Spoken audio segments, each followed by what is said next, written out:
तो आज हम लोग का है दूसरा दिन। डे 2 का क्या करेंगे? वैदिक सभ्यता, वैदिक काल यहाँ से मेरा या स्टार्ट हो रहा है। चलिए वैदिक काल का देखते हैं।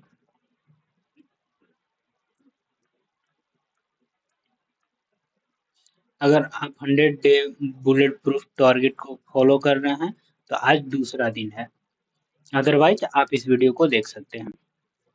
आर्य शब्द इंगित करता है किस चीज को? श्रेष्ठ वंश को इंगित करता है। किसे इंगित करता है? श्रेष्ठ वंश को। क्लासिकी संस्कृति में आर्य शब्द का अर्थ है तो एक उत्तम व्यक्ति के रूप में, एक उत्तम व्यक्ति के रूप में। आर्य शब्द का सूचक जिसका अर्थ होता है श्रेष्ठ या कुलीन, क्या होता है? श्रेष्ठ या कुलीन। एक मिनट हमको टाइम दीजिए। श्रेष्ठ या कुलीन, ठीक है। ओके, अब देखिए आगे कर रहा है सबसे पुराना वेद कौन सा है? तो सबको पता है ऋग्वेद है। ऋग्वेद, ऋग्वेद 4 वेद होते हैं। ऋग्वेद, सामवेद, यजुर्वेद और अथर्ववेद। ऋग्वेद को सबसे प्राचीन माना जाता है। त्रयी नाम है। त्रयी किसको? तीनों वेदों को कहा जाता है, ठीक है। त्रयी, वेद त्रयी या त्रयी कहा जाता है, ठीक है। इन्हें कौन कौन से वेद? ऋग्वेद, यजुर्वेद, सामवेद। कौन कौन से? ऋग्वेद, यजुर्वेद, सामवेद को कहा जाता है। किस वैदिक ग्रंथ में वर्ण शब्द का सर्वप्रथम नामोल्लिखित मिलता है? तो किसका मिलता है? ऋग्वेद का मिलता है। ऋग्वेद का सबसे ज्यादा मिलता है। सर्वप्रथम, सर्वप्रथम पूछा है, ठीक है।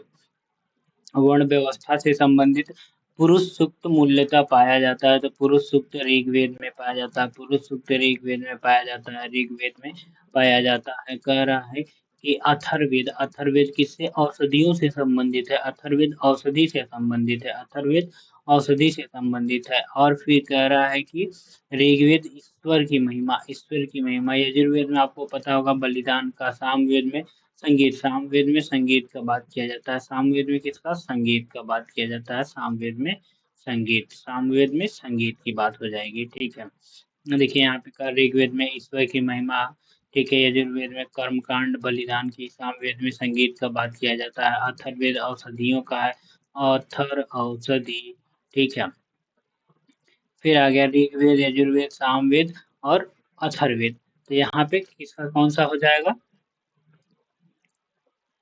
ऋग्वेद में स्रोत एवं प्रार्थना, ऋग्वेद का 4 हो जाएगा। यजुर्वेद का क्या हो जाएगा? स्रोत और कर्म कांड। ऊपर हम लोग देखें सामवेद का संगीतमय हो जाएगा। अथर्ववेद का तंत्र मंत्र हो जाएगा। अथर्व तंत्र मंत्र एवं वशीकरण, औषधि, ये सब इसमें आ जाएंगे। अब देखिए ऋग्वेद में क्या है ना कि ऋग्वेद में कुल 1028 सूक्त हैं। 10,552 ऋचाएं, मंत्र या श्लोक हैं, ठीक है। अब करा 4 वेदों में से किस एक में जादुई माया और वशीकरण का है? तो अभी हम लोग ऊपर पढ़े अथर्ववेद में है। अथर्ववेद में ऋग्वेद में कितनी ऋचाएं पूछा है? तो यहाँ पे क्या हो जाएगा? 10,552, 10,552। या फिर सूक्त पूछेगा तो ऑप्शन ए सही हो जाएगा। अगर सूक्त पूछता है तो ऋचाएं पूछ रहा है तो यहाँ पे ऑप्शन में नहीं है, जो 10,552 होगा। ऋग्वेद है तो क्या है? स्रोत्रों का संकलन है। स्रोतों का संकलन है। सूची को इसको मिलाना है तो ऋग्वेद, सामवेद, अथर्ववेद और यजुर्वेद, इसको फटाफट मिलाएंगे हम लोग।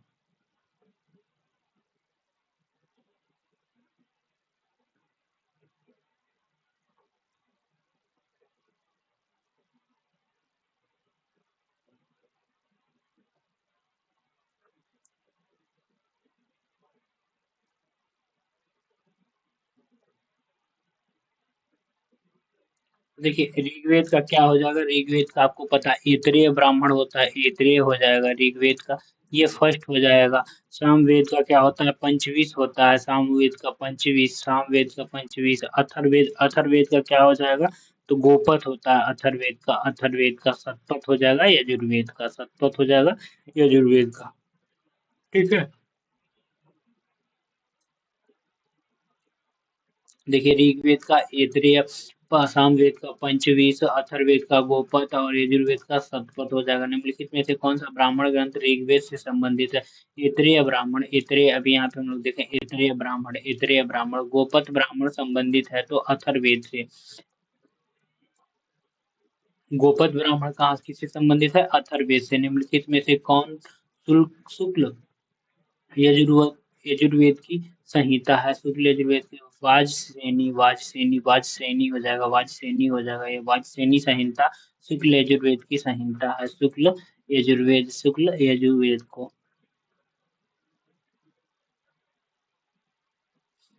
ऋग्वेद का कौन सा मंडल पूर्णतः सोम को समर्पित है? तो कहूंगा 9वां मंडल। ऋग्वेद में 10 मंडल है, 9वें मंडल के सभी सूक्त जो हैं सोम को समर्पित हैं और 114 सूक्त हैं। कितने सूक्त हैं? 114 सूक्त हैं। ऋग्वेद संहिता का 9वां मंडल पूर्णतः किसको समर्पित है? तो सोम और इससे पेय पर नामांकित देवता को आधारित है। यज्ञ संबंधित विधि विधानों का पता चलता है किससे चलता है? यजुर्वेद से पता चलता है। डी ऑप्शन करेक्ट हो जाएगा कि यजुर्वेद से पता चलता है। ठीक है, अब आ गया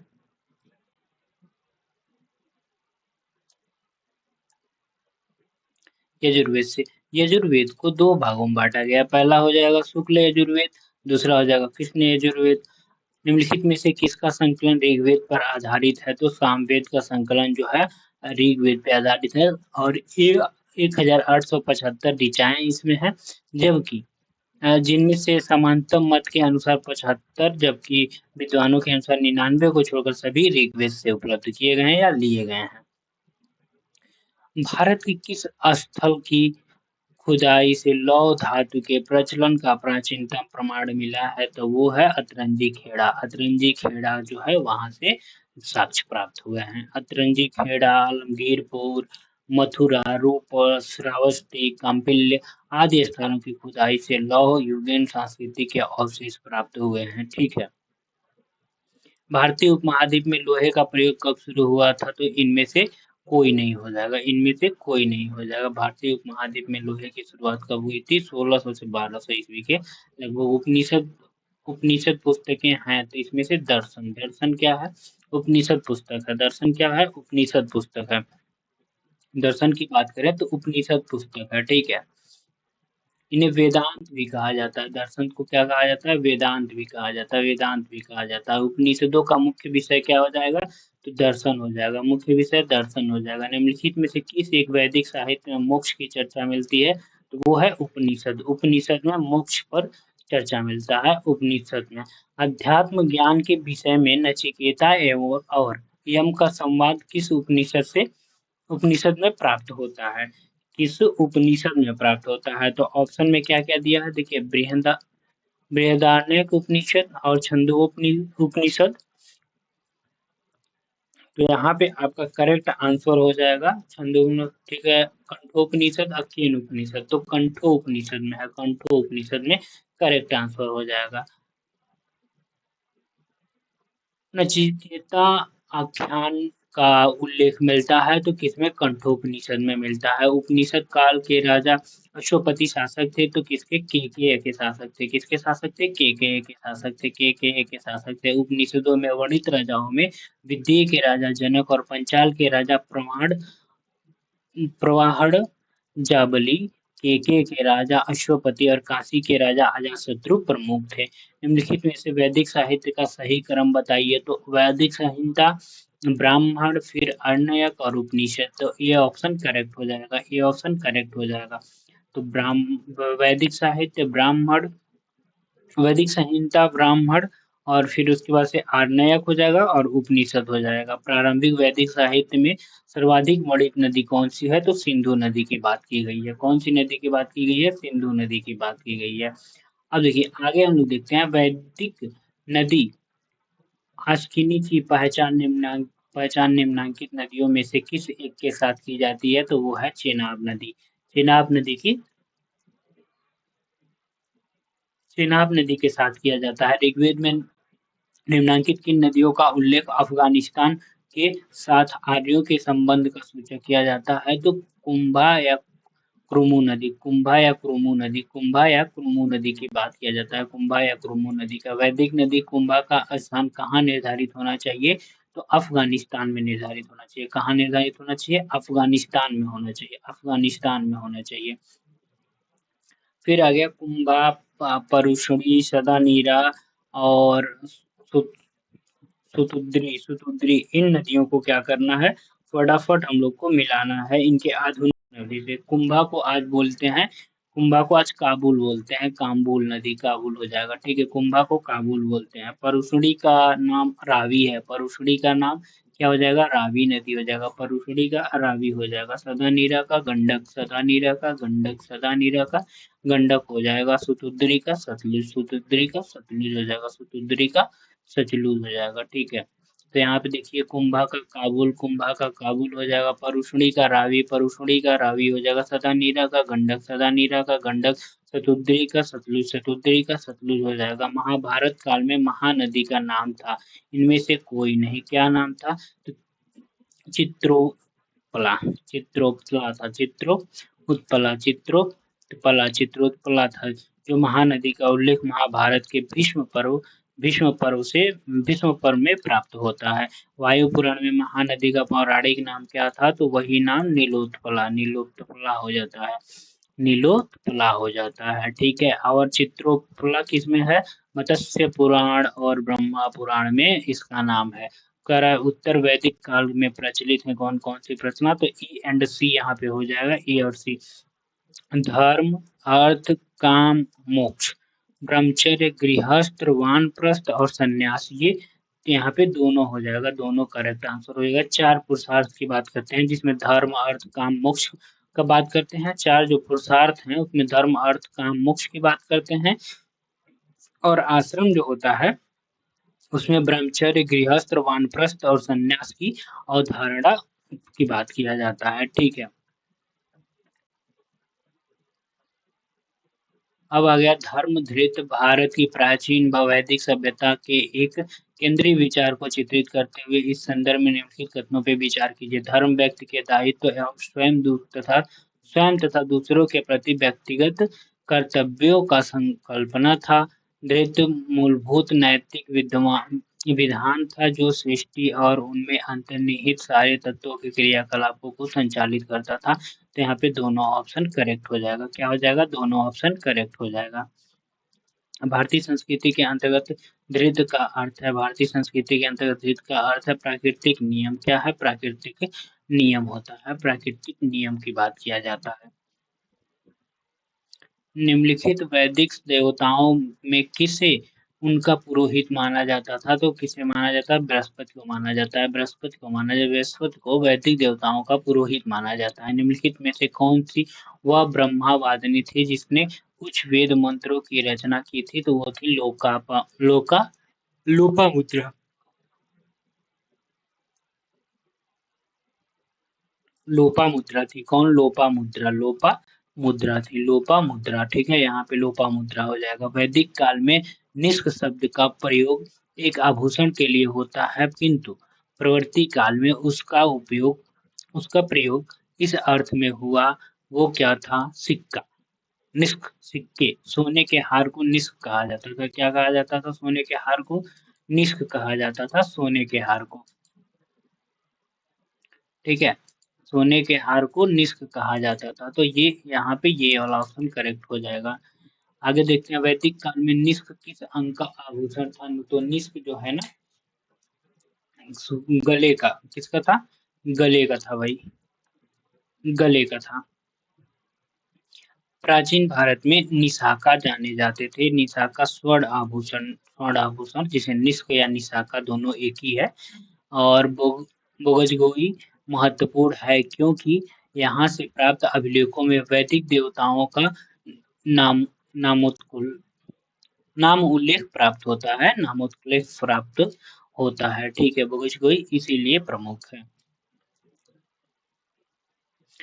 निम्नलिखित अभिलेखों में से कौन सा ईरान से भारत में आर्यों के आने का सूचना देता है, तो बोगजगोई देता है, बोगज कोई देता है, बोगज कोई देता है। 14वीं शताब्दी ईसा पूर्व का एक अभिलेख जिसमें वैदिक देवताओं का वर्णन है प्राप्त हुआ है, तो कहाँ से, बोगज कोई से प्राप्त हुआ है, ठीक है। निम्नलिखित में से किसने आर्यों के आदि देश के बारे में लिखा था, तो वो थे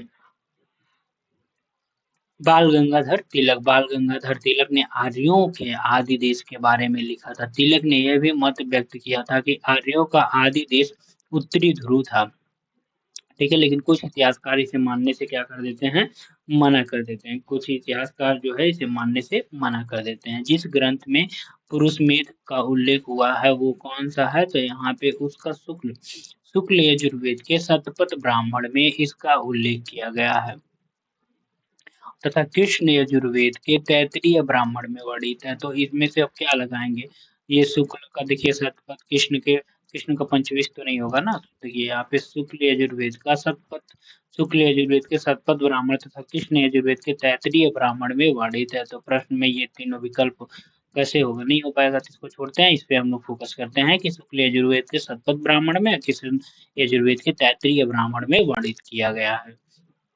शतपथ ब्राह्मण में निम्नलिखित राजा विदेह माधव से संबंधित ऋषि थे, तो वो कौन थे, गौतम राहुगढ़, ऋषि गौतम राहुगढ़, ऋषि गौतम राहुगढ़ थे, ऋषि गौतम राहुगढ़।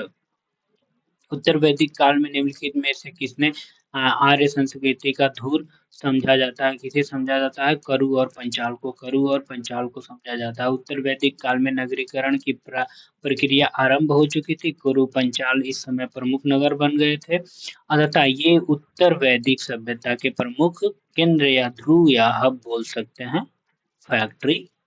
ठीक है, गोत्र शब्द का अर्थ सर्वप्रथम हुआ था तो कहाँ से, ऋग्वेद में, ऋग्वेद में इसका बात किया गया था। गोत्र शब्द का सर्वप्रथम उल्लेख ऋग्वेद में हुआ था। गोत्र का अर्थ होता है गोष्ठ अथवा वह स्थान जहाँ समूचे कुल का गोधन पाला जाता है। ठीक है, पूर्व वैदिक आर्यों का धर्म प्रमुखता था, तो कौन सा धर्म था, प्रकृति पूजा और यज्ञ करना। पूर्व वैदिक कह रहा है, पूर्व वैदिक आर्यों का, पूर्व वैदिक आर्यों का तो प्रकृति पूजा और यज्ञ की बात करता है। ऋग्वैदिक काल में जनता निम्न में से मुख्यतः किसमें विश्वास करती थी, तो जनता बलि और कर्मकांड में विश्वास करती थी, बलि एवं कर्मकांड में विश्वास करती थी, बलि और कर्मकांड में विश्वास करती थी। प्रसिद्ध 10 राजाओं का युद्ध किस नदी के तट पे लड़ा गया था, तो बताइए, परुष्णी नदी के तट पे लड़ा गया था, परुष्णी नदी के तट पे लड़ा गया था। ऋग्वेद में उल्लिखित प्रसिद्ध 10 राजाओं का युद्ध किस नदी के किनारे लड़ा गया था, तो परुष्णी नदी के किनारे लड़ा गया था।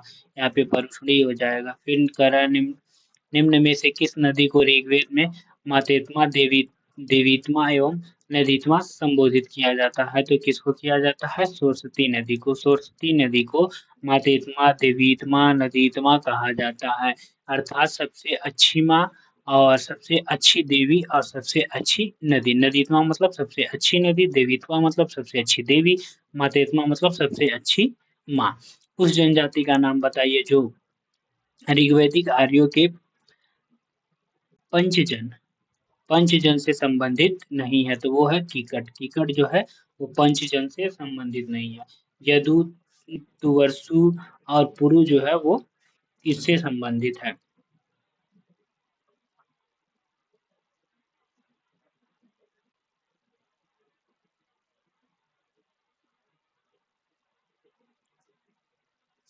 यदु हो जाएगा, तुवरसु हो गया और पुरु हो गया, अनु हो गया, ये सब क्या है, ये पंचजन से उससे संबंधित है, लेकिन कीकट नहीं है। क्या नहीं है, कीकट नहीं है। देखिए यहाँ पे यदु, दुहर्यु, पुरु, अनु, तुअरसु शामिल है 5 जनों में और कीकट इससे संबंधित नहीं है। प्राचीन काल में आर्यों के जीविकोपार्जन का मुख्य साधन क्या था, तो कृषि था। कृषि और पशुपालन पे ये संस्कृति टिकी हुई थी। ऋग्वैदिक में उल्लिखित यव शब्द किस कृषि, जौ से संबंधित है, यौ जो। ठीक है, फिर नीचे आ जाइए, यहाँ पे कह रहा है कि इसको मिलान करना है। व्रीहि, व्रीहि का क्या था, चावल, व्रीहि का यहाँ पे मिलान चावल से था। मुद मुदक, मुदक का किससे था, मुदक का मूंग से, मुदक का मूंग से, मुदक का हो जाएगा मूंग से, मुदक आपका मूंग हो जाएगा। और यव जव हो जाएगा, इक्षु, इक्षु गन्ना हो जाएगा, इक्षु गन्ना हो जाएगा, इक्षु गन्ना, इक्षु गन्ना की बात करते हैं, इसमें इक्षु गन्ना की बात करते हैं। ठीक है, ऋग्वैदिक पाड़ी पढ़ी किस वर्ग के नागरिक थे, तो ये नागरिक व्यापारी वर्ग थे।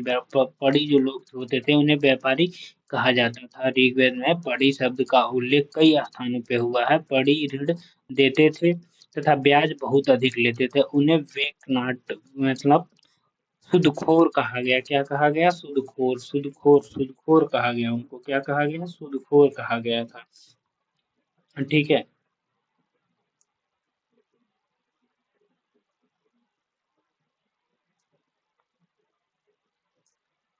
आगे देखते हैं। वैदिक युग में प्रचलित लोकप्रिय शासन प्रणाली थी तो वो वंश परंपरागत राजतंत्र था। वंश परंपरागत राजतंत्र प्रणाली थी। यद्यपि जनता द्वारा चुनाव के भी कुछ उदाहरण मिलते हैं, दोनों इसमें था। ठीक है। वैदिक युगीन सभा क्या क्या कह रहा है? गांवों में व्यापारिक लोगों की संस्था थी, राज दरबार होता था, मंत्री परिषद थी। मंत्री परिषद था। वैदिक युगीन सभा क्या था? मंत्री परिषद था। ठीक है। सभा कुलीन और वृद्ध मनुष्यों की संस्था थी जिनमें उच्च कुल के उत्पन्न व्यक्ति ही भाग ले सकते थे। कौन भाग ले सकता था? उच्च कुल में उत्पन्न। ठीक है। किस वेद में सभा और समिति को प्रजापति की दो पुत्रियां कहा गया है? तो दो पुत्रियां अथर्ववेद में कहा गया है। अथर्ववेद में सभा और समिति को प्रजापति की दो पुत्रियां कहा गया है। ऋग्वेद जनसभा को न्यायिक कार्यों से संबंधित थी तो वो सभा, सभा यहाँ पे हो जाएगा। सभा समिति अविभक्त तो थे। ऋग्वैदिक कालीन की जनतांत्रिक संस्थाएं थे। क्या थे? जनतांत्रिक संस्थाएं। जनतांत्रिक संस्थाएं थे। कौन कौन? सभा, समिति और विदत, विदत जो थे। ऋग्वेद में सभा का 8 बार उल्लेख किया गया है। ऋग्वेद में कितनी बार किया गया है? 8 बार इसका उल्लेख किया गया है। वैदिक कालीन प्रशासन में भागदू कौन अधिकारी था? भागदू जो था वो राजस्व कर जमा करने वाला था। राजस्व कर जमा करने वाला भागदू था। राजस्व करो जमा करने वाला, इसे अर्थ मंत्री भी कहा जाता था। आयुर्वेद अर्थात जीवन का विज्ञान का उल्लेख सर्वप्रथम मिलता है तो अथर्ववेद में मिलता है। अथर्ववेद में मिलता है। मनुष्य के विचार और अंधविश्वासों का विवरण मिलता है। इसमें विविध विषयों जैसे रोग निवारण, सम्मान, राजभक्ति, विवाह, पढ़ने गीतों आदि के विवरण का सुरक्षित है इसमें। ऋग्वैदिक धर्म था तो किससे? बहुदेवादि से संबंधित था। ऋग्वैदिक बहुदेवादि से संबंधित था। ऋग्वैदिक किससे संबंधित था? बहुदेवादि से संबंधित था। सर्वाधिक वैदिक सूक्त समर्पित था तो किसे समर्पित था? इंद्र को समर्पित है। सर्वाधिक ऋग्वैदिक सूक्त इंद्र को समर्पित है। अब चलिए अगला क्वेश्चन हम लोग देखते हैं। निम्नलिखित में से किसे ऋग्वेद में युद्ध देवता समझा जाता है? तो इंद्र को ही समझा जाता है। इंद्र को समझा जाता है। ऋग्वेदिक में सर्वाधिक संख्या में मंत्र संबंधित है तो किससे संबंधित है? अग्निदेव से। अग्नि से संबंधित है। अग्नि से सर्वाधिक संख्या मंत्र इंद्र को समर्पित है। किंतु इस प्रश्न में इंद्र नहीं है तब हम लोग सेकंड नंबर पे अग्नि को लेंगे। ऋग्वेद में सर्वाधिक मंत्र किस? तो इंद्र खोजेंगे, इंद्र ट्रिक हो जाएगा। यहाँ पे नहीं होते तो अग्नि को समर्पित कर देते हैं हम लोग यहाँ पे। ऋग्वैदिक देवता इंद्र के विषय में निम्नलिखित कथनों पर विचार कीजिए। नीचे दिए गए कुटुब से सही उत्तर चुनिए। तो यहाँ पे क्या हो जाएगा? झंझावात के देवता कहे जाते थे, सही है। पापियों को दंड देने का काम नहीं। नैतिक व्यवस्था के संरक्षक नहीं। वर्षा के देवता तो सही है। यहाँ पे इंद्र देवता को कहा जाता था।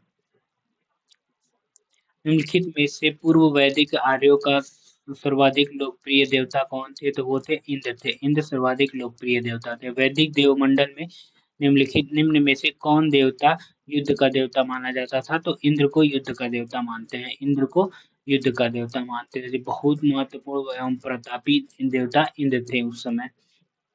उन्हें विभिन्न नामों से भी पुकारा जाता है। पुरंदर भी कहा जाता है अर्थात किलों को तोड़ने वाला कहा जाता है। किलों को तोड़ने वाला पुरंदर कहा जाता है। इंद्र को वृतासुर हंता भी कहा जाता है, मतलब वृतासुर नामक राक्षस राक्षस का वध करने वाला। पूरभीत भी कहा जाता है। दुर्ग या किला को भेदने वाला। सोमापा भी कहा जाता है। सोम का अत्यधिक पान करने वाला। सतकृति कहा जाता है। 100 शक्तियों का स्वामी कहा जाता है और आदि नामों से इनको जाना जाता है। 800 से 600 ईसा पूर्व का काल किस युग से जुड़ा है? तो ये जुड़ा है ब्राह्मण युग से। किससे जुड़ा है? ब्राह्मण युग से जुड़ा हुआ है। ब्राह्मण युग से जुड़ा हुआ है। गायत्री मंत्र किस पुस्तक में मिलता है? तो गायत्री मंत्र ऋग्वेद में मिलता है। किसमें? ऋग्वेद में मिलता है। गायत्री मंत्र के नाम से प्रसिद्ध मंत्र सर्वप्रथम किस ग्रंथ में मिलता है? तो इसको भी ऋग्वेद में रखेंगे। गायत्री मंत्र की रचना किसने की थी? तो गायत्री मंत्र की रचना विश्वामित्र जी किए थे। विश्वामित्र किए थे। सर्ग, प्रतिसर्ग, वंश, मनवंतर, अवर वंशानुचरित संकेतक हैं। किसके संकेतक हैं? तो पुराणों के। पुराणों के संकेतक हैं। किससे?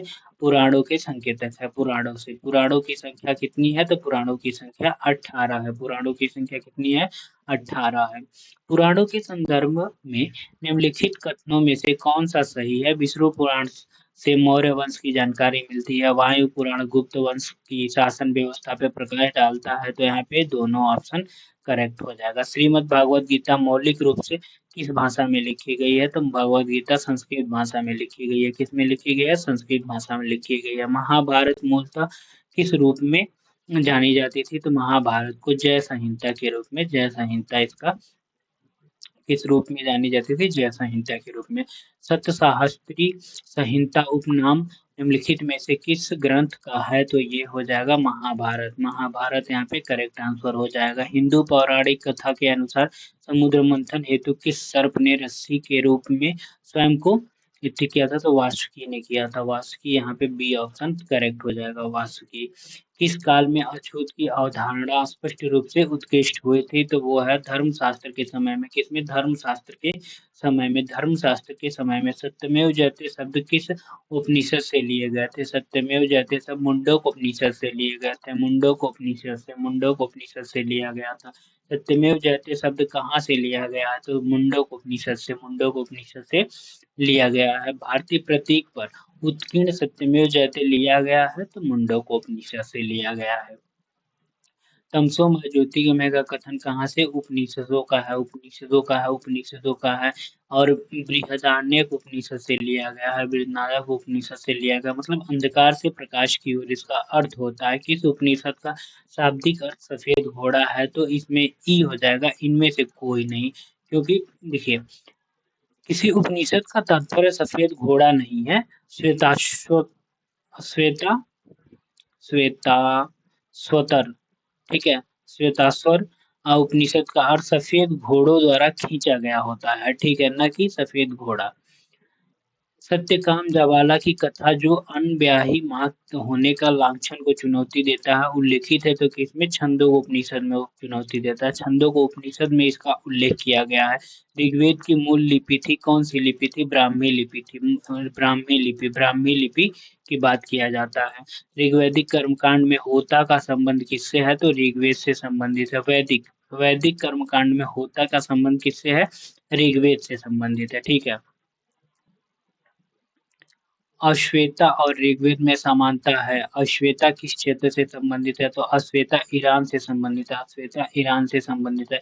अश्वेता और ऋग्वेद दोनों में कुछ भाषिक समानता है। अश्वेता ईरान के क्षेत्र से संबंधित है, जबकि ऋग्वेद का संबंध आर्यों से है। किससे है? आर्यों से है। ऋग्वैदिक काल में किस जानवर को अघन्य माना गया है? अघन्य गाय को माना गया है। गाय को माना गया न मारने योग्य, अघन्य। ऋग्वेद में अगन्य का प्रयोग गाय के लिए किया गया है। किसके लिए किया गया है? गाय के लिए किया गया है। ऋग्वेद में कई परिच्छेदों में प्रयुक्त अगन्य शब्द संदर्भित है। किसके? गाय के लिए संदर्भित है। किसके लिए? गाय के लिए संदर्भित है। ऋग्वैदिक काल में आर्य और सिंधु घाटी के लोगों की संस्कृति के बीच अंतर के संबंध में निम्नलिखित कथनों में से कौन सा कथन सही है? ऋग्वैदिक कालीन आर्य कवच और शरीर शस्त्रागार मतलब हेलमेट का उपयोग करते थे, जबकि सिंधु सभ्यता के लोग क्या करते थे?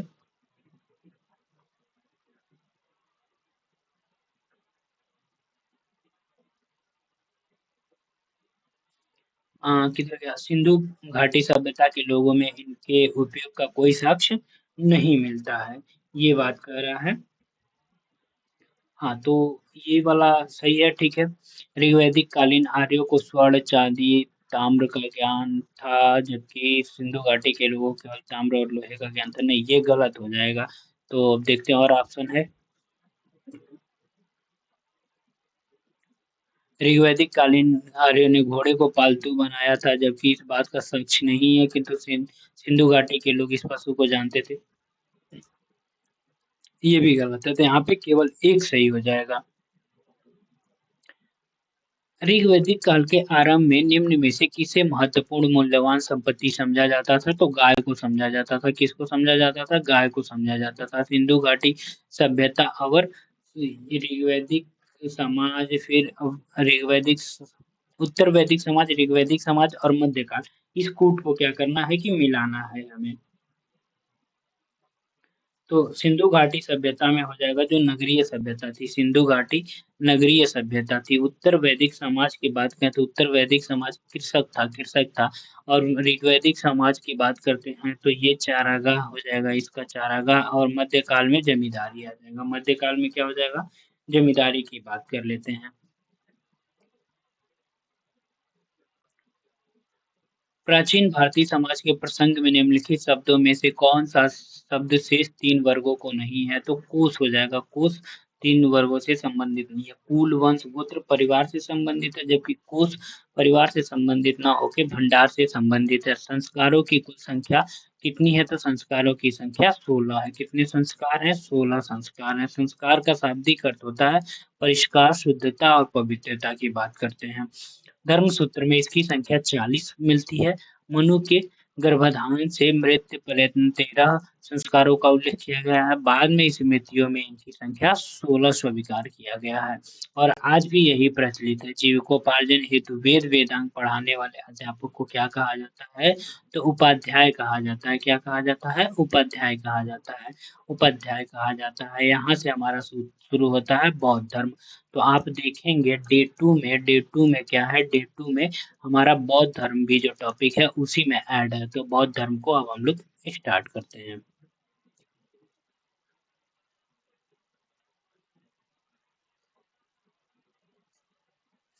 गौतम बुद्ध का जन्म हुआ था तो कब हुआ था, 563 ईसा पूर्व हुआ था। गौतम बुद्ध का जन्म 563 ईसा पूर्व कपिलवस्तु के निकट लुम्बिनी में हुआ था। उनके पिता शुद्धोधन साक्यगढ़ के प्रधान थे और माता महामाया देवी को कोलीय गढ़राज यानी कि कोलीय वंश की कन्या थी। 29 वर्ष की अवस्था में उन्होंने गृह त्याग दिया, जिसे बौद्ध ग्रंथों का महाभिनिष्क्रमण की संज्ञा दिया गया था। बुद्ध के जीवन किस घटना को महाभिनिष्क्रमण, तो गृह त्याग को। उनका गृह त्याग, सी ऑप्शन करेक्ट हो जाएगा। गौतम बुद्ध की माँ किस वंश से थे, कोलीय वंश से, कोलीय वंश से, डी ऑप्शन हो जाएगा।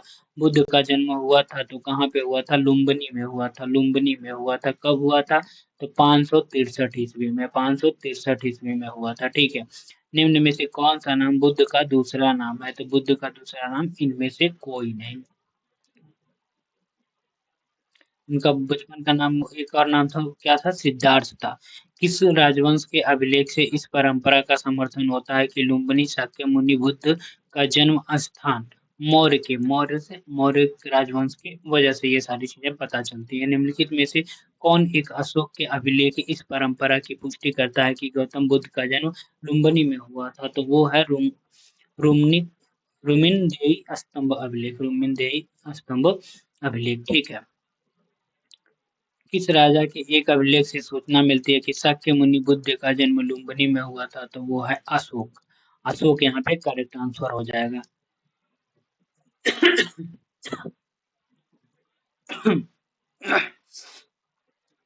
सॉरी।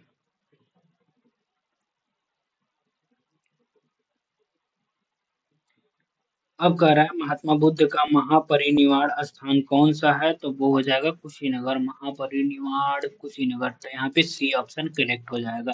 गौतम बुद्ध का महापरिनिर्वाण किस राज्य में हुआ था, तो वो राज्य अभी है मल। ठीक है, मल मल हो जाएगा यहाँ पे। कुशीनगर मल्ल राज्य का राजधानी था। ठीक है, जिसे उस समय कुशीनारा कहा जाता था। महात्मा बुद्ध का परिनिर्वाण किसके गणतंत्र में हुआ था, तो वो हो जाएगा मल्लों के गणतंत्र में। मल्लों के गणतंत्र में गौतम बुद्ध ने किस स्थान पे निवाण प्राप्ति किया था, तो कुशीनारा में किया था। कुशीनारा में उन्हें निवाण की प्राप्ति हुई थी। महापरिनिर्वाण मंदिर अवस्थित है, तो कुशीनगर में अवस्थित है। कहाँ है, कुशीनगर में अवस्थित है। कहाँ पे है, कुशीनगर में है। निम्नलिखित राज्यों में से किनका संबंध बुद्ध के जीवन से था, तो वो हो जाएंगे 3 और 4, कौशल और मगध। कौशल और मगध का क्या था कि बुद्ध के जीवन से संबंधित था। कौशल और मगध बुद्ध के जीवन से संबंधित था। गौतम बुद्ध द्वारा अपने धर्म में दीक्षित किया जाने वाला अंतिम व्यक्ति निम्नलिखित में से कौन था, तो वो थे सुभद। सुभद था, कौन था, सुभद था। ठीक है। बुद्ध द्वारा रूपांतरित निम्न व्यक्तियों में से कौन सा अंतिम था, तो वो हैं सुबोध थे, सुबोध थे, ठीक है। बुद्ध ने अपने जीवन की अंतिम वर्षा ऋतु कहाँ बिताई थी? तो वो वर्षा ऋतु वैशाली में उन्होंने बिताया था। कहाँ पे बिताया था? वर्षा ऋतु वैशाली में उन्होंने मनाया था। फिर कह रहा है निम्नलिखित में से कौन सा एक बौद्ध मत में निर्माण की अवधारणा का सर्वश्रेष्ठ व्याख्या करता है? तो यहाँ पे हो जाएगा आपका ए आंसर करेक्ट हो जाएगा। तृष्णा रूपी अग्नि का समन, तृष्णा रूपी अग्नि का समन का यहाँ पे बात करते हैं। बोध गया में किसने ज्ञान प्राप्ति हुई थी? किसे ज्ञान प्राप्ति हुआ था? तो गौतम बुद्ध को ज्ञान प्राप्ति हुआ था। कब? 35 वर्ष की अवस्था में वैशाख पूर्णिमा की रात्रि को एक पीपल वृक्ष के नीचे उन्हें ज्ञान की प्राप्ति हुई थी। अलार कलाम कौन थे? तो बुद्ध के एक गुरु थे, ठीक है। महात्मा बुद्ध ने अपना पहला धर्म चक्र परिवर्तन किस स्थान पे दिया था? तो वो स्थान आपका हो जाएगा सारनाथ। सारनाथ यहाँ पे है, देखिए सारनाथ करेक्ट आंसर हो जाएगा। बुद्ध ने अपना पहला उपदेश कहाँ दिया था? तो सारनाथ में दिए थे। सारनाथ में अपना प्रथम प्रवचन किसने दिया था? तो महात्मा बुद्ध जी दिए थे, महात्मा बुद्ध जी दिए थे। गौतम बुद्ध अपना प्रथम उपदेश कहाँ दिए थे? तो सारनाथ में दिए थे। बी ऑप्शन करेक्ट हो जाएगा। देखिए क्वेश्चन कितना रिपीट हो रहा है। ग्रंथों में उल्लिखित धर्म चक्र परिवर्तन है, धर्म चक्र परिवर्तन सारनाथ में दिए गए प्रथम उपदेश से धर्म चक्र परिवर्तन, धर्म चक्र परिवर्तन किया गया था सांची में, श्रावस्ती में नहीं, सारनाथ में किया गया था। तो ऑप्शन सारनाथ कहाँ पे है? यहाँ पे है, देखिए। बुद्ध ने सर्वाधिक उपदेश दिए थे, श्रावस्ती में दिए थे सबसे ज्यादा। बुद्ध श्रावस्ती में दिए थे। अधिक शिष्य कौशल राज्य में हुए थे तथा यहाँ की राजधानी श्रावस्ती में ही उन्होंने सर्वाधिक उपदेश दिए थे। बुद्ध कौशाम्बी किसने के राज्यकाल में आए थे? तो वो उदयन के राज्यकाल में कौशाम्बी आए थे। उन्होंने वहां 9 वर्ष तक वर्षावास किया था। उदयन ने पिंडोला भारद्वाज के प्रभाव से बौद्ध बनने के बाद घोषिताराम विहार भिक्षु संघ को दान किया था। बुद्ध की मृत्यु के पश्चात प्रथम बौद्ध संगीति की अध्यक्षता किसने किया था? तो महाकश्यप द्वारा किया गया था। महाकश्यप के द्वारा किया गया था। कहाँ किया गया था? राजगिरी। जहाँ देखिए राजगिरी है या राजगीर में किया गया था, ठीक है। महाकश्यप यहाँ वो थे, अध्यक्ष थे। प्रथम बौद्ध संगीत के अध्यक्ष कौन थे? तो महाकश्यप थे, महाकश्यप थे, महाकश्यप थे। प्रथम बौद्ध परिषद का संचालन निम्नलिखित में से किस एक ने किया था? तो ये महाकश्यप जी किए थे। कौन किए थे? महाकश्यप किए थे। प्रथम बौद्ध महासभा कहाँ आयोजित किया गया था? तो राजगिरी है या राजगीर में किया गया था। सतपूर्ण सप्तपर्णी गुफा स्थित है, तो राजगिरी में स्थित है, राजगिरी में स्थित है। भगवान बुद्ध के परिनिर्वाण के बाद पहली बौद्ध संगीति हुई थी, राजगिरी या राजगीर में हुआ था, राजगिरी या राजगीर में हुआ था। कश्मीर में कनिष्क के शासन काल में जो बौद्ध संगीति आयोजित हुई थी उसकी अध्यक्षता निम्न में से किसने किया था? वसुमित्र द्वारा किया गया था। अध्यक्षता वसुमित्र के द्वारा किया गया था, वसुमित्र के द्वारा किया गया था। बौद्ध धर्म के महायान शाखा औपचारिक रूप से किसके शासनकाल में प्रकट हुआ था? तो ये शासनकाल कनिष्क के शासनकाल में हुआ था।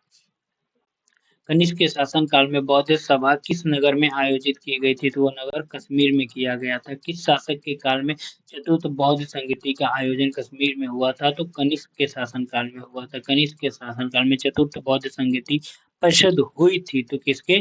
कनिष्क के शासनकाल में हुआ था। निम्न में से किस शासन के काल में चतुर्थ बौद्ध संगीति हुआ था? तो ये भी कनिष्क हो जाएगा, सी ऑप्शन करेक्ट हो जाएगा। देखिए क्वेश्चन कितना रिपीट हुआ है। निम्नलिखित पर विचार कीजिए। बुद्ध में देवतारोपण, ठीक है, बोधिसत्व के पथ पर चलना, मूर्ति उपासना तथा अनुष्ठान उपयुक्त में से कौन सी महायान बौद्ध मत? देखिए महायान, हीनयान, दो मत्ता, इसमें से किसके? ये महायान का इसमें से कौन कौन सा है? तो तीनों है, तीनों महायान के ही हैं। कौन से हैं? तीनों महायान के हैं। अब कह रहा है बौद्ध संगीतियों का सही कालक्रम के अनुसार बैठाना है। तो पहला हम लोग पढ़े हैं कि राजगिरी में हुआ था। पहला कहाँ हुआ था? राजगिरी में हुआ था। और दूसरा वैशाली में हुआ था, दूसरा वैशाली में हुआ था। तीसरा पाटलिपुत्रा में और चौथा कुंडलवन में हुआ था। चौथा कहाँ हुआ था? कुंडलवन में हुआ था। तो ये सीक्वेंस हो जाएगा। द्वितीय बौद्ध संगीति का आयोजन, द्वितीय बौद्ध संगीति का आयोजन वैशाली में किया गया था। तो वो कहाँ है? वैशाली, देखिए वैशाली, बी ऑप्शन करेक्ट हो जाएगा, वैशाली में किया गया था। फिर अगला कर रहा है तृतीय बौद्ध सभा किस स्थान पे बुलाई गई थी? तो पाटलिपुत्र में बुलाई गई थी। कहाँ बुलाई गई थी? पाटलिपुत्र में। प्रथम बौद्ध समिति का आयोजन हुआ था तो कहाँ पे हुआ था? अजातशत्रु के शासनकाल में हुआ था। अजातशत्रु के शासनकाल में हुआ था। निम्नलिखित में से किस नगर में प्रथम बौद्ध सभा आयोजित की गई थी? तो वो हो जाएगा राजगीर में किया गया था। राजगीर में किया गया था। निम्नलिखित में से किस शासक ने द्वितीय बौद्ध सभा का आयोजन किया था? तो वो शासक थे कालाशोक ने किया था। कौन किया था भाई? कालाशोक ने किया था। कालाशोक ने किया था। इधर बौद्ध परिषद है और इधर अध्यक्ष हैं। तो फटाफट इसका बता दीजिए। फटाफट आप लोग कमेंट बॉक्स में इसका आंसर कीजिए। तो आप देखेंगे प्रथम जो बौद्ध संघ होगा था, अभी हम लोग ऊपर पढ़े हैं, महाकश्यप हो जाएंगे। प्रथम में महाकश्यप, सेकंड में सबकामी, सबकामी सबकामी जिसे सुब्बुकामी भी बोलते हैं लोग, और तीसरे में मोगलीपुत्र, मोगलीपुत्र, मोगलीपुत्र, और चौथे में वसुमित्र आ जाएंगे। चौथे में कौन आएगा? वसुमित्र आ जाएंगे। चौथे बौद्ध परिषद कौन थे? अध्यक्ष वसुमित्र थे। तो यहाँ पे देख लीजिए, प्रथम बौद्ध में महाकश्यप, महाकश्यप द्वितीय बौद्ध संघ बौद्ध परिषद में सब कामी, सब कामी हो जाएंगे। तृतीय में मुगली पुत्र थे, मुगली पुत्र थे। चतुर्थ में वसुमित्र हो जाएंगे। अब आ गया कि जन्म और ये तो जन्म उनका कहाँ हुआ था? तो जन्म इनका लुम्बिनी में हुई थी। जन्म कहाँ हो गया था? तो लुम्बिनी में हो जाएगा। एक ऑप्शन ठीक। सेकंड हो जाएगा ज्ञान प्राप्ति उनको बोध गया में हुआ था ज्ञान प्राप्ति, और निधन इनका कुशीनगर में हुआ था। कुशीनगर में इनका निधन हो गया था। ठीक है। और प्रथम प्रवचन दिए थे ये सारनाथ में दिए थे, तो यहाँ पे 3 हो जाएगा। ठीक है, प्रथम प्रवचन ये कहाँ दिए थे? सारनाथ में दिए थे। भारतीय कला में बुद्ध के जीवन की किस घटना का चित्रण मृग सहित चक्र द्वारा किया गया है? तो प्रथम उपदेश को मृग सहित चक्र के द्वारा किया गया है। प्रथम उपदेश को ये जन्म, प्रथम प्रवचन और महाबोधि, त्याग, इसका अर्थ जन्म में उनका क्या था? कमल था। जन्म में क्या हो जाएगा? कमल हो जाएगा। जन्म में कमल हो जाएगा। और प्रथम प्रवचन में क्या हो जाएगा? धर्म चक्र परिवर्तन, धर्म चक्र परिवर्तन हो जाएगा। महाबोधि, तो महाबोधि का क्या हो जाएगा? बोधि वृक्ष, बोधि वृक्ष हो जाएगा। बोधि वृक्ष। त्याग का घोड़ा इनका साक्ष्य था, त्याग के लिए घोड़ा साक्ष्य था। ठीक है। और कर्म मापा लामा तिब्बत में बुद्ध संप्रदाय किस वर्ग का था? तो बुद्ध संप्रदाय यहाँ पे कंग्युपा, कंग्युपा था। कंग्युपा, कंग्युपा, कंग्युपा वर्ग से संबंधित था। कर्मापा लामा तिब्बत के बौद्ध संप्रदाय कर्म कंगयुपा, कंगयुपा वर्ग से था। कंगयुपा वर्ग से था। महात्मा बुद्ध के संबंध में निम्नलिखित कथनों में से कौन सा सही है? तो यहाँ पे उनका जन्म कपिलवस्तु में सही है। उन्होंने बोध गया में ज्ञान की प्राप्ति सही है। उन्होंने वैदिक धर्म को अस्वीकार किया सही है। उन्होंने आर्य सत्य का प्रचार किया था, ये भी सही है। तो यहाँ पे चारों ऑप्शन सही हो जाएंगे। बोध गया में महाबोधि मंदिर बनाया गया, जहाँ पे कौन गौतम बुद्ध को ज्ञान की प्राप्ति होती है? बोध गया में बोधि वृक्ष अपने वंश की किस पीढ़ी पे है? तो भाई पंचम पीढ़ी पे है। पंचम पीढ़ी का, पंचम पीढ़ी का।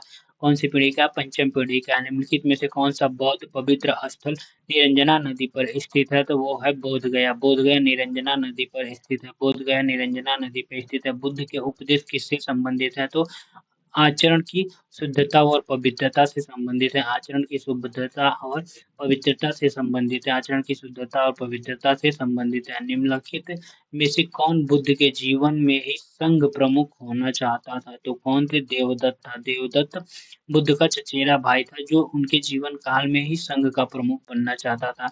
गौतम बुद्ध ने अपनी मृत्यु के उपरांत बौद्ध संघ के नेतृत्व के लिए किसे नामित किया था? तो डी, इनमें से कोई नहीं हो जाएगा।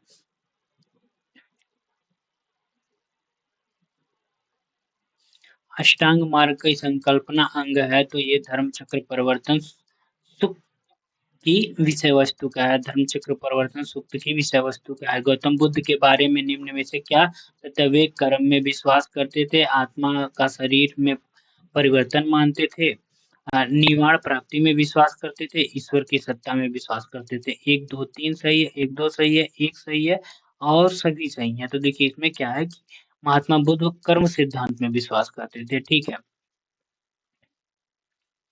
वे आत्मा में विश्वास न करते हुए भी पुनर्जन्म में विश्वास करते थे। बुद्ध के अनुसार चेतना कर्म फल का जन्म होता है। वे निर्वाण प्राप्ति में विश्वास करते थे, किंतु ईश्वर की सत्ता में विश्वास नहीं करते थे। तो कथन 1 और 3 सही है, जो विकल्प में नहीं दिया है, जो विकल्प में क्या है कि नहीं दिया है, ठीक है। आगे हम बात करते हैं कि बौद्ध संघ में भिक्षुणी के रूप में स्त्रियों के प्रवेश की अनुमति बुद्ध द्वारा दिया गया था। तो कहाँ पे दिया गया था भाई? वैशाली में दिया गया था। वैशाली में उन्हें दिया गया था। और प्रथम स्त्री कौन थी? महाप्रजापति गौतमी। महाप्रजापति गौतमी थी। त्रिपिटक क्या है? तो त्रिपिटक बुद्ध के उपदेशों का संग्रह है। ठीक है, त्रिपिटक ग्रंथ किस धर्म से संबंधित है? तो भाई ऑब्वियसली बौद्ध धर्म से संबंधित है। किससे संबंधित है? बौद्ध धर्म से संबंधित है। त्रिपिटक किसकी धार्मिक पुस्तक है? तो किसकी है भाई? बौद्ध की है। ठीक है, त्रिपिटक निम्नलिखित में किससे संबंधित है? बुद्धों से संबंधित है। बौद्धों से संबंधित है। निम्नलिखित में से किस बौद्ध ग्रंथ में संघ जीवन के नियम प्राप्त होते हैं? तो विनय पिटक में। किसमें? विनय पिटक में बात करते हैं भाई। विनय पिटक में संघ जीवन के नियम प्राप्त हैं विनय पिटक में। यमक बुद्ध पिटक यमक बुद्ध पिटक से संबंधित है। तो किससे? अधि अभिधम्म से संबंधित है। अभिधम्म पिटक में दार्शनिक सिद्धांतों का संग्रह मिलता है। ठीक है, दार्शनिक सिद्धांतों का संग्रह मिलता है। निम्न में से किस बौद्ध साहित्य में महात्मा बुद्ध के नैतिक एवं सिद्धांत संबंधित प्रवचन संकलित हैं? तो वो कौन सा? डी ऑप्शन करेक्ट हो जाएगा, सुत्त पिटक में। किसमें? सुत्त पिटक में संबंधित है। बौद्ध धर्म में त्रिरत्न का क्या अभिप्राय है? त्रिरत्न का विचार अभिप्राय है बुद्ध, धम्म और संघ। बुद्ध, धम्म और संघ की बात करते हैं। बुद्ध, धम्म और संघ को ही त्रिरत्न कहा जाता है। बुद्ध की मृत्यु के बाद इनकी शिक्षाओं को संकलित कर 3 भागों में बांटा गया था। इन्हें ही त्रिपिटक कहा जाता है, जिसमें विनय पिटक, सुत्त पिटक और अभिधम्म पिटक है। बौद्ध दर्शन की विशेषताओं के संबंध में निम्नलिखित कथनों पर विचार कीजिए। तो और इसमें दोनों ऑप्शन क्या हो जाएंगे? करेक्ट हो जाएंगे। बौद्ध दर्शन का बीज गौतम बुद्ध की किस शिक्षाओं में ही मिलता है? बुद्ध ने हमेशा दार्शनिक समस्याओं में उलझने के बजाय मानवीय कष्टों से मुक्त के लिए नैतिक जीवन जीने पर जोर दिया है। तो सी ऑप्शन करेक्ट हो जाएगा। प्राचीन भारत में बौद्ध मठों में परवन पौरन नामक समारोह आयोजित किया जाता था। किसके लिए? वर्षा ऋतु के दौरान मठों में प्रवास के समय भिक्षुओं द्वारा किए गए अपराधों को स्वीकारोक्ति का अवसर होता था, इसलिए इसमें किया जाता था। अशोकाराम विहार निम्नलिखित में से किस स्थान से संबंधित है? तो पाटलिपुत्र से संबंधित है। पाटलिपुत्र से संबंधित है। मौर्य साम्राज्य अशोक ने पाटलिपुत्र में अशोकाराम विहार को निर्मित कराया है। विश्व का सबसे ऊंचा कहा जाने वाला विश्व शांति स्तूप बिहार में कहाँ स्थित है? तो बिहार के राजगीर में स्थित है। कहाँ पे? राजगीर में ये स्थित है। 400 मीटर की ऊंचाई है। 400 मीटर की ऊंचाई है। बुद्ध की 80 फीट बड़ी प्रतिमा जो बोध गया में है, निर्मित की गई है। तो किसके द्वारा? जापानियों के द्वारा किया गया है। किसके द्वारा किया गया है? जापानियों के द्वारा किया गया। प्रथम सुप्त स्तूप कहाँ पर मिलता है? कहाँ शब्द कहाँ मिलता है? तो ये ऋग्वेद में। ऋग्वेद में इस प्रथम स्तूप शब्द का उल्लेख किया गया है। वह स्तूप स्थल जिसका संबंध भगवान बुद्ध के जीवन की किसी घटना से नहीं रहा है, तो वो है सांची का स्तूप। इसमें से सांची का स्तूप हो जाएगा, क्योंकि देखिए बोध गया का स्तूप बुद्ध की ज्ञान प्राप्ति से है। बोध गया वाला यहाँ पे इनका मृत्यु हुआ था। सारनाथ में क्या हो जाएगा कि वो धर्म चक्र परिवर्तन से संबंधित हो जाएगा। प्राचीन भारत के संदर्भ में निम्नलिखित कथनों पर विचार कीजिए। स्तूप की संकल्पना मूलतः बौद्ध संकल्पना है। स्तूप आमतौर पर अवशेषों का निक्षेपागार होता था और बौद्ध परंपरा में स्तूप एक संकल्प अर्पित या स्मारक संरचना होती थी। तो यहाँ पे दोनों सही हो जाएगा। क्या हो जाएगा? दोनों सही हो जाएगा।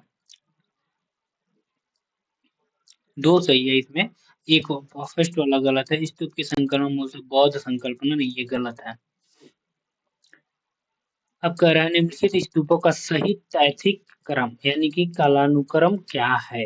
तो कालानुक्रम में इसमें देखिए क्या कर रहा है? बरहूत, सांची, अमरावती और धमेख। फिर अमरावती के बाद आया है सांची, बरहूत, धमेख।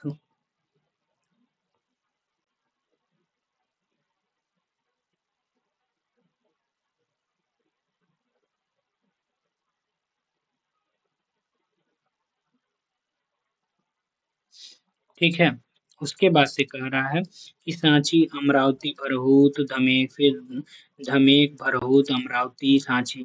तो देखिए भरहूत और सांची स्तूप की स्थापना मौर्य शासक के काल में हुआ था। धमेक स्तूप जो है उसकी संरचना का निर्माण मूलतः अशोक के शासन में हुआ है, जिसे गुप्त काल में प्रतिस्थापित किया गया था। अमरावती स्तूप का निर्माण सातवाहन के शासन काल में हुआ था। अतः भरहूत, सांची एवं धमेक स्तूप के निर्माण क्रम निर्धारित करना संभव नहीं है। इस क्वेश्चन में ये हो जाएगा। देखिए इसमें भी निर्धारित कर पाना संभव नहीं है इसका। अब कह रहा है अनात्मवाद सिद्धांत है किससे भाई? बौद्ध दर्शन से संबंधित है। अनात्मवाद सिद्धांत गौतम बुद्ध के प्रत्यु प्रत्यु उत्पादक समुत्पाद के सिद्धांत से ही सिद्ध होता है। इसमें नैरात्मवाद भी कहा जाता है, नैरात्मवाद भी कहा जाता है इसको। संसार अस्थिर और क्षणिक है। किससे संबंध है? तो बौद्ध से संबंधित है, बौद्ध से संबंधित है। निम्नलिखित में से किसे एशिया के ज्योतिपुंज के तौर पे जाना जाता है? तो गौतम बुद्ध को। किसे जाना जाता है? गौतम बुद्ध को जाना जाता है, गौतम बुद्ध को जाना जाता है, जिसे द लाइट ऑफ एशिया नाम की पुस्तक की रचना की है एडविन अर्नाल्ड ने। निम्नांकित में से किसे एशिया का ज्योतिपुंज नाम से जाना जाता है? तो वो है भगवान बुद्ध। नौ बौद्धवाद के प्रतिपादक कौन थे? तो अम्बेडकर थे, अम्बेडकर थे, अम्बेडकर थे। इसे नयावान भी कहा जाता है, नयावान भी कहा जाता है। क्षणिकवाद का प्रतिपादन किसने किया था? बुद्ध जी किए थे। क्षणिकवाद का गौतम बुद्ध कहे थे। भारत में सांस्कृतिक इतिहास के संदर्भ में पारमिता शब्द का सही विवरण निम्नलिखित में से कौन सा है? सूत्र पद्धति में लिखे गए प्राचीनतम धर्मशास्त्र पाठ, वेदों के प्राधिकार को अस्वीकार करने वाले दार्शनिक संप्रदाय, परिपूर्णता है जिनकी प्राप्ति से बोधिसत्व पथ प्रशस्त हुआ। ठीक है, तो यहाँ पे सी ऑप्शन करेक्ट हो जाएगा। कौन सा हो जाएगा? सी। परिपूर्णता है जिनकी प्राप्ति से बोधिसत्व पथ प्रशस्त हुआ था। ठीक है, परमिता का अर्थ यही हो जाएगा।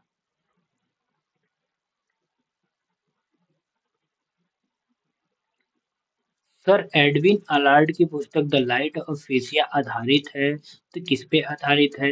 ललित विस्तार पर, ललित विस्तार पर, ललित विस्तार के विषय वस्तु पर आधारित है और इसका प्रकाशन 1879 ईस्वी में लंदन में किया गया था। बौद्ध धर्म के महायान हीनयान संप्रदायों के सर्वाधिक मौलिक अंतर निम्नलिखित में से कौन सा है? देवी देवताओं की पूजा, देवी देवताओं की पूजा को लेके डिफरेंस है इसमें। हीनयान में बौद्ध को एक महापुरुष माना जाता है, जबकि महायान में उन्हें देवता माना जाता है, उनकी पूजा की जाती है। इसी के साथ अनेक बोधिसत्वों की भी पूजा की जाने लगी। गौतम बुद्ध को एक देवता का स्थान किस राजा के युग में प्राप्त हुआ था? तो वो राजा कनिष्क था। कौन सा राजा था? कनिष्क के शासनकाल में उन्हें एक देवता के रूप में स्थापित किया गया। ठीक है,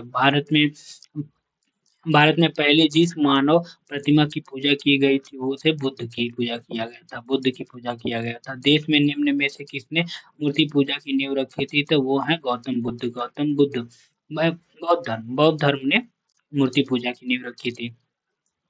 गंधार शैली की मूर्ति कला में बुद्ध के सारनाथ में हुए प्रथम धर्मोपदेश से संबद्ध प्रवचन मुद्रा का नाम है, तो वो धर्म चक्र है। कौन सा है भाई? धर्म चक्र, धर्म चक्र, धर्म चक्र की बात करता है। बुद्ध की खड़ी प्रतिमा निम्न में से किस काल में बनाई गई थी? खड़ी प्रतिमा कुषाण काल में बनाया गया था। किसमें बनाया गया था? कुषाण काल में बनाया गया था, कुषाण काल में बनाया गया था।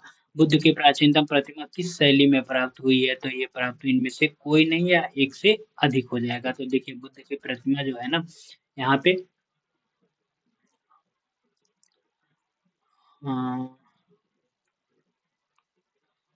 देखिए गंधार और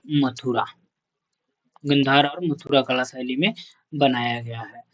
भगवान बुद्ध की प्रतिमा कभी कभी एक हस्त मुद्रा युक्त दिखाई गई है, जिसे भूमि स्पर्श मुद्रा कहा गया है। यह किस चीज का प्रतीक है? तो ये है मार के प्रलोभनों के बावजूद अपनी सुचिता और शुद्धता का साक्षी होने के लिए बुद्ध की धरती का आवाहन। ठीक है, ये इसका प्रतीक है। भूमि स्पर्श मुद्रा की सारनाथ बुद्ध मूर्ति संबंधित है, तो कौन से गुप्त काल से संबंधित है? किससे संबंधित है? गुप्त काल से हो जाएगा, यहाँ पे गुप्त काल से है। सारनाथ की मूर्ति भूमि स्पर्श मुद्रा वाली बुद्ध प्रतिमा कालांकित है तो कहाँ से है? गुप्त काल से संबंधित है। किससे? गुप्त काल से संबंधित है। सारनाथ की भूमि स्पर्श मुद्रा गुप्त काल से संबंधित है।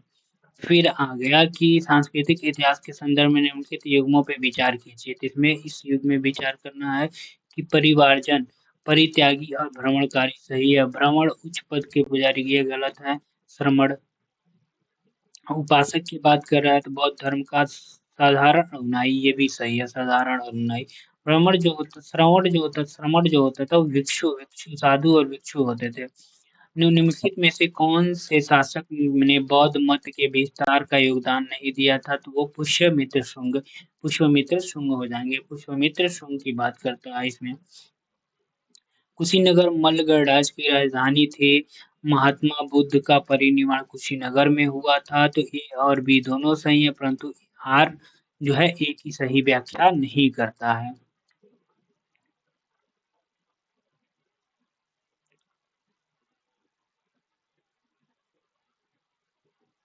लोथल प्राचीन गोदी क्षेत्र सही है। सारनाथ बुद्ध का प्रथम धर्मोपदेश सही है। राजगीर अशोक सिंह स्तंभ, ये गलत है। नालंदा बौद्ध अधिगम का महान पीठ, ये भी सही है। ठीक है, तो यहाँ पे ये सही हो जाएगा।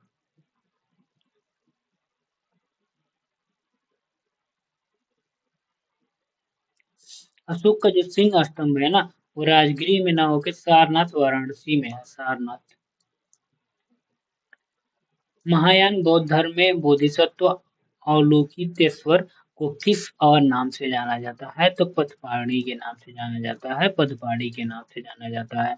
आर्य मंजूश्री मूल कल्प निम्न में से किससे संबंधित है? तो महायान और ब्रजयान बौद्ध धर्म से। महायान बौद्ध ब्रजयान बौद्ध धर्म से संबंधित ग्रंथ है। ग्रंथ का संबंध बोधिसत्व के मंजूश्री से है। बोधिसत्व मंजूश्री से है। मंजूश्री से है। भारत में धार्मिक इतिहास के संदर्भ में निम्नलिखित कथनों पर विचार कीजिए। स्थिरवादी महायान बौद्ध धर्म से संबद्ध है। ठीक है, तो नहीं, गलत है। लोकितेश्वरवादी संप्रदाय बौद्ध धर्म के महासंघिक संप्रदाय की एक शाखा है। सही है। महासंधियों द्वारा बुद्ध के देवतारोपण के महायान बौद्ध धर्म, ये भी सही है। तो 2 और 3 सही हो जाएंगे। भारतीय इतिहास के संदर्भ में निम्नलिखित में से कौन भावी बुद्ध है जो संसार की रक्षा हेतु अवतरित होंगे? तो वो है मैत्रेय। मैत्रेय हो जाएंगे। यहाँ पे मैत्रेय सही आंसर हो जाएगा। भारत में धार्मिक इतिहास के संदर्भ में अपना विचार किया। बोधिसत्व बौद्ध मत के हीनयान संप्रदाय का केंद्रीय संकल्पना है। बोधिसत्व अपने प्रबोध के मार्ग पर बढ़ता हुआ करुणामय है। फिर कह रहा बोधिसत्व समेत सचेतन प्राणियों को उनके प्रबोध के मार्ग पे चलने में सहायता करने के लिए स्वयं की निर्वाण प्राप्ति पर परिलंबित करता है। तो यहाँ पे 2 और 3 सही हो जाएगा। बोधिसत्व पदपाड़ी का चित्र सर्वाधिक प्रसिद्ध और प्राय चित्रित चित्रकारी है जो अजंता में है। कहाँ पे है? अजंता में है। अजंता में है। कहाँ है? अजंता में है। बोधिसत्व पदपाड़ी की पेंटिंग स्थित है कहाँ? अजंता में स्थित है। कहाँ पे स्थित है? अजंता में स्थित है। ठीक है। हीनयान अवस्था की का विशालतम एवं सर्वाधिक विकसित शैलगृह चैत्य गृह स्थित है। तो वो कार्ले में स्थित है। कहाँ है? कार्ले, जो पुणे महाराष्ट्र के मावल तालुका में स्थित है। कहाँ है? मावल तालुका में, महाराष्ट्र में। इस शैलकृत गुफा में 11 सिरों के बोधिसत्व का अंकलन किया गया है। कन्हेरी में कहा गया है। कन्हेरी गुफाएं महाराष्ट्र के मुंबई शहर में स्थित है। कहाँ है? एक द्वीप है, सतसेती द्वीप, सलसेती द्वीप पे है। विशुद्धि गम के रचयिता कौन है? विशुद्धि गम के बुद्ध घोषा बुद्ध घोषा। ठीक है, इनके शुद्धि का मार्ग थेथरवाद बौद्ध सिद्धांत पर रचित महान ग्रंथ है। इसके रचयिता बुद्ध घोषा या बुद्ध घोष है। ठीक है। प्रथम शताब्दी ईसा पूर्व किस भारतीय बौद्ध भिक्षु को चीन भेजा गया था? तो वो नागार्जुन को भेजा गया था। किसको भेजा गया था? वसुमित्र, अश्वघोष और असंग में नागार्जुन को भेजा गया था। किसको भेजा गया था? नागार्जुन को भेजा गया था। ठीक है। शून्यता के सिद्धांत का सर्वप्रथम प्रतिपादन करने वाले बौद्ध दार्शनिक का नाम है तो वो है नागार्जुन। किसका नाम है भाई? नागार्जुन का नाम है। नागार्जुन इसमें हो जाएंगे। नागार्जुन किस बौद्ध संप्रदाय के थे? तो वो थे माध्यमिक बौद्ध संप्रदाय के। किसके? माध्यमिक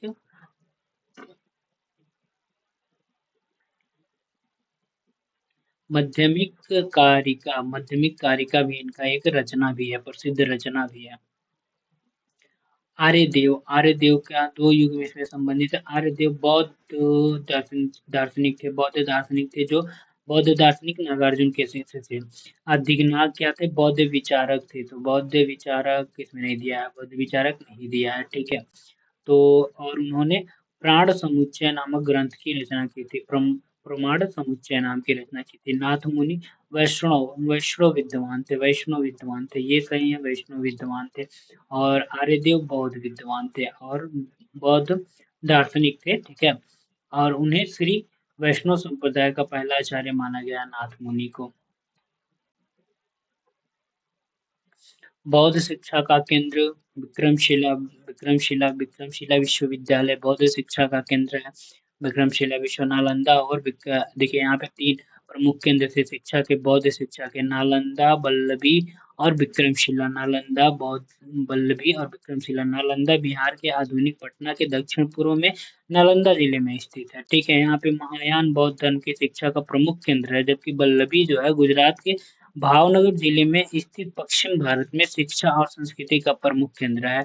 यह हीनयान बौद्ध धर्म की शिक्षा का प्रमुख केंद्र है। और विक्रमशिला बिहार आधुनिक भागलपुर जिले में स्थित है। बिहार के आधुनिक भागलपुर जिले में स्थित है। विक्रमशिला में महाबिहार की स्थापना पाल नरेश धर्मपाल ने किया था। उसने यहाँ मंदिर मठ भी बनवाए थे। वाराणसी हिंदू संस्कृति एवं धार्मिक शिक्षा का प्रमुख केंद्र था। वल्लभी विश्वविद्यालय कहाँ है? तो वल्लभी गुजरात में है। वल्लभी कहाँ है? गुजरात में। गुजरात के भावनगर जिले में स्थित है। नालंदा विश्वविद्यालय की स्थापना का युग क्या था? तो गुप्त के शासनकाल में किया गया था। कुमारगुप्त प्रथम ने कराया था। नालंदा विश्वविद्यालय के संस्थापक कौन थे? कुमारगुप्त हो जाएगा नालंदा विश्वविद्यालय के।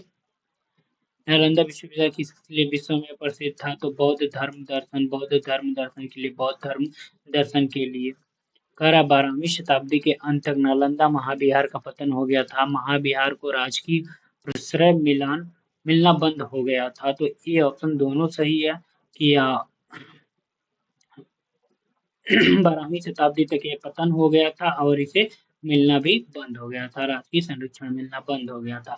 नौ नालंदा महाबिहार किसके लिए विख्यात है? तो ये पाली अनुसंधान संस्थान के लिए, तो ये काफी विख्यात है। निम्नलिखित में से कौन से बौद्ध धर्म और जैन धर्म दोनों में समान रूप से विद्यमान है? तो यहाँ पे कह रहा है कि तप भोग का अति परिहार, ये नहीं दोनों में है। वेद प्रणाम और के प्रति अनास्था, ये सही है। कर्म कांडों की फलता का निषेध, ये भी सही है। प्राणियों की हिंसा का निषेध, हिंसा, ये भी सही है। तीनों दोनों में है। प्राचीन भारतीय इतिहास के संदर्भ में निम्नलिखित में से कौन से बौद्ध धर्म और जैन धर्म दोनों के समान रूप से विद्यमान था? तो यहाँ पे हो जाएगा बी ऑप्शन करेक्ट हो जाएगा। 2 और 3 वेद परिणाम के प्रति अनास्था और कर्म कांडों की फलता का निषेध, ये दोनों में विद्यमान है।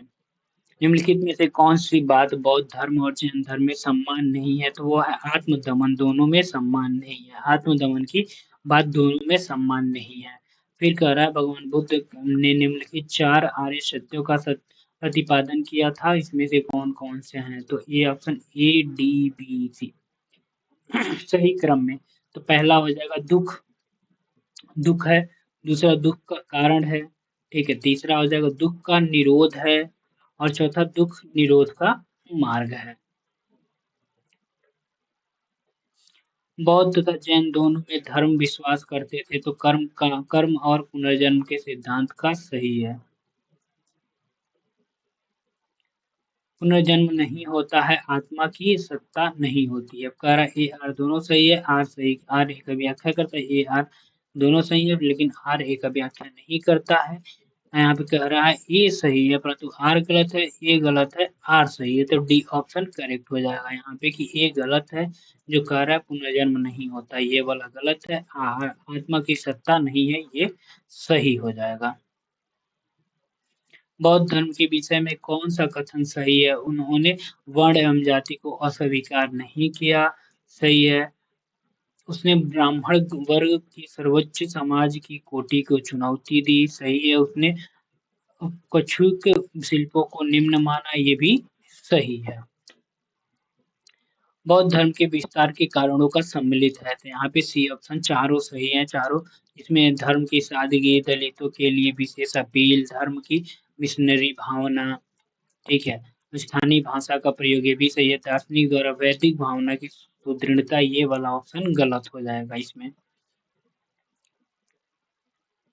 आरंभिक युगीन समय में बौद्ध धर्म का पतन किस कारणों से शुरू हुआ था, तो वो कारण हो जाएगा उस समय बुद्ध विष्णु के अवतार समझने जाने लगे और वैष्णव धर्म का हिस्सा बन गए। किसका? वैष्णव धर्म के हिस्सा बन गए, ये वाला पतन का यहाँ पे कारण हो सकता है।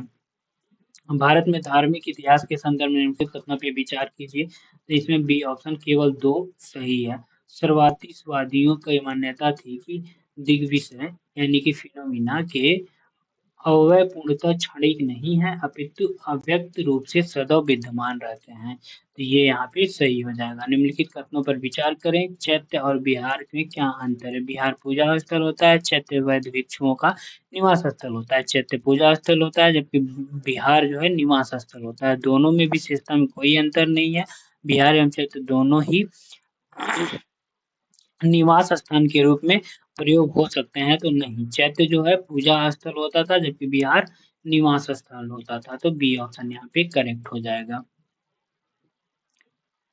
भारतीय कला में स्तूप, चैत्य और बिहार का निर्माण निम्नलिखित में से किससे संबंधित है? तो बौद्ध धर्म से संबंधित है। किससे संबंधित है? बौद्ध धर्म से संबंधित है।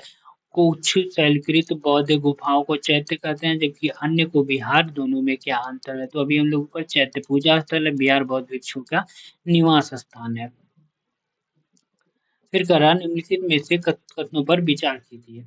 पश्चिम गोदावरी जिले के गंटुपल्ली में आश्रम गृह, चैत्य गृह और बिहार चट्टानों को काटकर बनाए गए हैं। पूर्वी दक्कन के चैत्य और बिहार साधारणतः चट्टानों को काटकर बनाए गए हैं। केवल एक सही है, दो सही है और एक दो दोनों सही है, सी ऑप्शन करेक्ट हो जाएगा। धान्य कटक जो महासंदिग्धों के अधीन एक प्रमुख बौद्ध केंद्र के रूप में समृद्ध हुआ, निम्नलिखित में से किस एक क्षेत्र में अवस्थित है? तो वो आंध्र प्रदेश में है। किसमें है? आंध्र प्रदेश में। आंध्र प्रदेश के पलनाडु जिले में ये विश्व प्रसिद्ध बौद्ध स्थल है। सुल्तानी युग में बौद्ध की कौन सी शाखा सबसे प्रभावशाली है? तो ये है ब्रजयान शाखा। कौन सा शाखा? ब्रजयान शाखा जो है ये सबसे ज्यादा प्रभावशाली है। अब हमारा जैन धर्म आ गया, जैन धर्म को डे 3 में करेंगे। मिलते हैं नेक्स्ट वीडियो में, तब तक के लिए बाय बाय, टेक केयर।